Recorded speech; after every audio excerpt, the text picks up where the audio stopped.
Bonjour à toutes et à tous. La nouvelle de la semaine, c'est que le Sénat a adopté le projet de loi bioéthique qui doit ouvrir la procréation médicalement assistée aux femmes seules et aux couples de femmes. Et oui, très prochainement, les femmes célibataires et les lesbiennes auront le droit de faire les mêmes erreurs que toutes les autres et de se retrouver en cloque d'un sale gosse qui leur démolira les tétons lors de l'allaitement, leur dira d'aller se faire foutre à l'adolescence et les laissera crever toutes seules dans un EHPAD après les avoir détroussées des économies de toute une vie. Bravo! Alors, moi je vous le dis franchement, je suis contre la PMA. Mais je ne suis pas contre la PMA pour toutes. Je suis contre la PMA pour qui que ce soit. Il y a déjà beaucoup trop de gosses qui grouillent dans nos rues, à brailler et à courir dans tous les sens en nous mettant des coups de boule dans les rotules. Pas plus tard que ce matin, j'ai croisé non pas une ni deux, mais 3 classes en sortie scolaire. Mais pourquoi les sortir de là où on croyait les avoir parqués pour la journée? Laissez-les jouer au Lego dans leur salle de classe de 15 mètres carrés. C'est pour ça qu'on paye nos impôts. Est-ce qu'on promène les poules en batterie comme ça à travers la ville? Non. Eh ben on n'a pas non plus envie de se faire gâcher la pause déjeuner par une ribambelle de gamins en gilet jaune qui ne comprennent même pas le symbole et ne balancent aucun pavé par-ci par-là pour rigoler. En plus, les mioches ne font aucun sens. Ce matin, il y en a un qui m'a demandé « Américain, pourquoi ?» C'est tout. Ben, j'ai pas les outils pour faire face à ça, moi.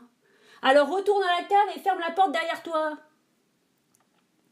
Non seulement la science ne devrait pas aider les gens à se reproduire, mais il est même urgent qu'elle les aide à arrêter de procréer. Mon slogan, c'est « Vasectomie pour tous ». Alors vous me direz, si on se fait tous couper les conduits, ce sera la fin de l'humanité. Mais quel beau projet! Célébrons la dernière des naissances et tirons un trait sur notre passé reproductif. Les abeilles voteraient sur le champ pour ce programme, hein.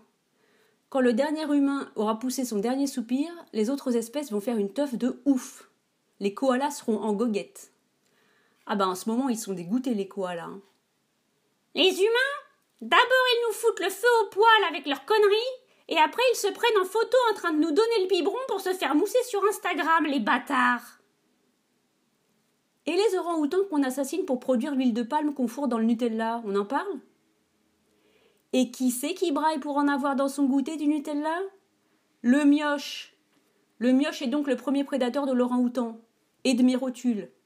2 bonnes raisons pour arrêter d'en expulser de nos vagins à tire-larigot, qu'ils y soient arrivés naturellement ou non. Alors lesbiennes et femmes célibataires de France, réjouissez-vous. Vous avez désormais la liberté de prendre la sage décision de ne pas faire de gosses. Je vous souhaite donc une semaine pleine d'accouplements improductifs. À dimanche prochain pour une nouvelle chronique, et en attendant, restons joyeux.